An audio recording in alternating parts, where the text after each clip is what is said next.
Kaya in-expect natin ito mga June at kung mag-spill over man to July yung warrant, at this will come in batches. The first batch, si Duterte, the father, no? The second batch, baka sina Bongo, Bato, at si Vice President Sara Duterte.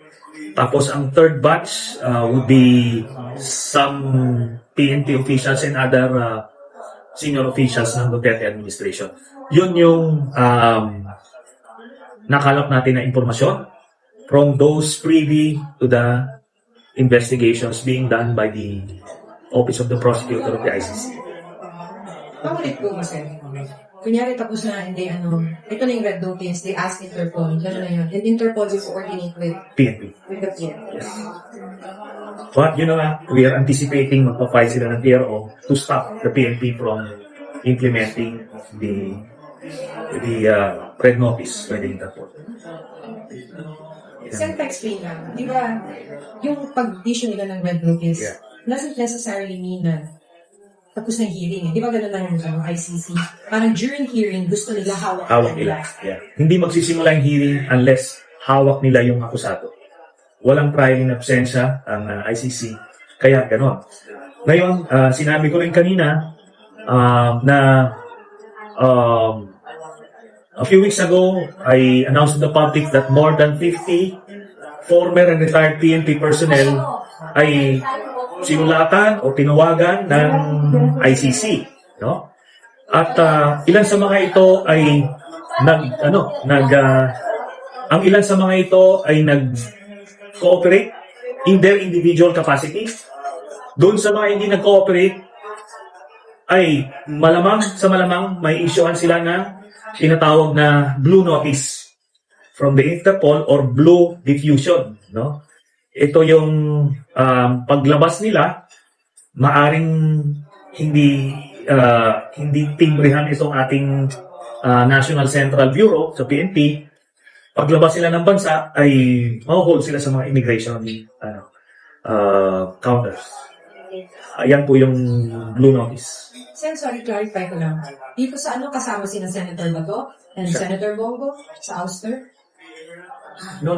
Ang sinasabi ko, yung communication plan nitong ouster plot laban kay President Marcos includes itong hearing na ginagawa ni Bato de la Rosa. Part ito, pati yung mga maisog rally, lahat ito ay para i-agitate yung taong bayan and hopefully makakuha sila ng mga active members ng AFP. Hindi kasama sila. I'm not saying that.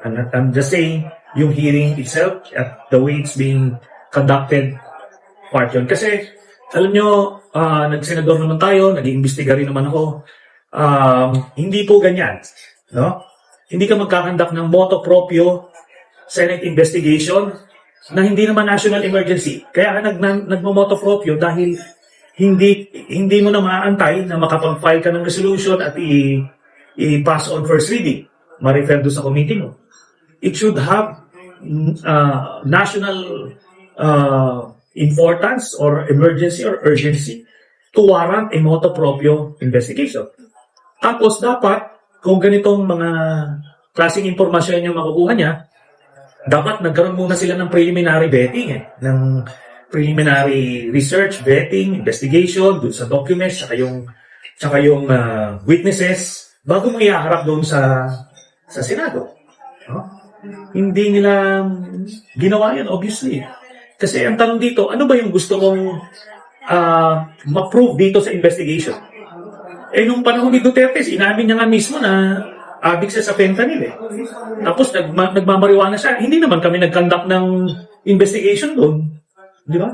Ang importante dito is impeachable ba yung offense?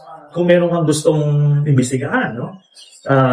Ano ba yan? Betrayal of public trust ba yan? Or corruption ba yan? No? Wala, it doesn't make sense Nangangapa siya dun Parang talagang binigyan lang niya ng platform yung mga binabalita nung vlogger ni Duterte. No? That definitely does not warrant a Senate investigation. But, kaya nga, kaso, kung ilalagay mo siya dun sa konteksto na part ito ng communication plan or the ouster plan, then, doon na magkakaroon ng sense. Yun.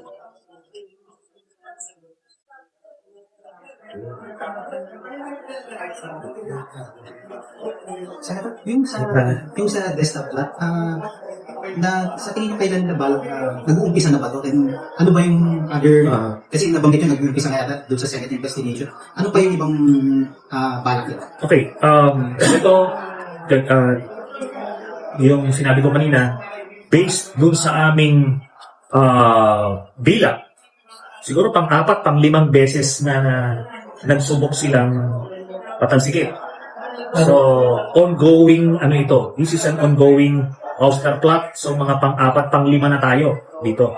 Ngayon, itong June 30 kasi, things will drastically change. Kasi sa June 30, pwede nang eligible si Sara Duterte for re-election. Assuming makapwesto siya as president, parang Gloria Macapagal-Arroyo. So, yun po yung... Sir? Sir, mag-guess first. No, pag 2 years, di ba si GMA dati? GMA nakapwesto siya January of 2001. That's 2.5 years dun sa kanyang tenure. So nag-assume siya less than 4 years as acting president. So pagka ganon, less than 4 years ka mag-assume as acting president, you are eligible to run for president in 2028. So si GMA nakaya siya ng 9.5 years. O yun. Ito ngayon, ganun din. Sir, they are attempting na by June 30 na sana Hindi, they have attempted and they continue to attempt, pero ngayon mas may bagong dynamic kasi pwedeng pwedeng tumakbo for election. Sir, sorry to ask, medyo late lang, pero we all know naman yung closeness ni Senator Amy sa mga Duterte. Do you think, sir, parang wala siyang alam o what? Kasi patuloy po yung pag-depende niya sa mga Duterte. Palagay ko, to be fair kay Senator Amy, palagay ko yung closeness niya sa mga Dutertes is part of yung kanyang political strategy para sa 2025, para meron siyang boto sa magkabilang panig. Pero I believe it's a miscalculation.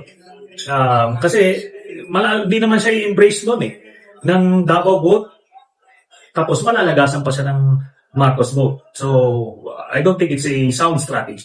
Pero, to answer the question, hindi siguro niya alam yung mga galaw ng Duterte camp. Dahil ang tingin pa rin sa kanya is an outsider. Sir, then who is behind all of this? Si Duterte.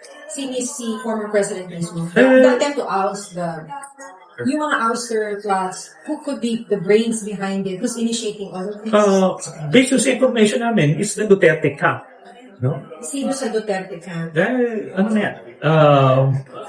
Goes without saying. Hindi naman gagalaw itong mga to pag walang imprimatur ni Duterte, ni tatay. And makikita natin dun sa kanyang mga public pronouncements. These are statements meant to agitate, to incite sedition and rebellion. At yun na yun. Did he wanted to do this? He initiated this because, based on your the information that you got? Okay, ang pakay sa ouster plot ay para patalsikin ang presidente. Therefore, sino ang papalit? Yung vice president na anak niya. Yun po yun. You mentioned earlier there were previous attempts para i-house si Pangulong Marcos. Gaano ka iba ngayon yung sitwasyon and gaano kalaking role yung gagampanan ng mga active and retired officials from the PNP? Okay. Ito, yung ano ulit yung first part ng tanong? Yung sa previous attempts po, gaano kaiba sa ngayon and also ano po yung mga role na you think gagampanan ng mga active and retired officials from the PNP? Sige. Liliwanagin ko lang, hindi lang ako yung nagsabi nito. Even yung AFP Chief of Staff nagkumpirma nito late last year. At ito yung mga nakakalap namin na impormasyon that there is an ongoing recruitment sa ranks ng AFP. So, anong difference na yon dun sa past attempts? Yung past attempts, talagang it's also a straightforward power grab.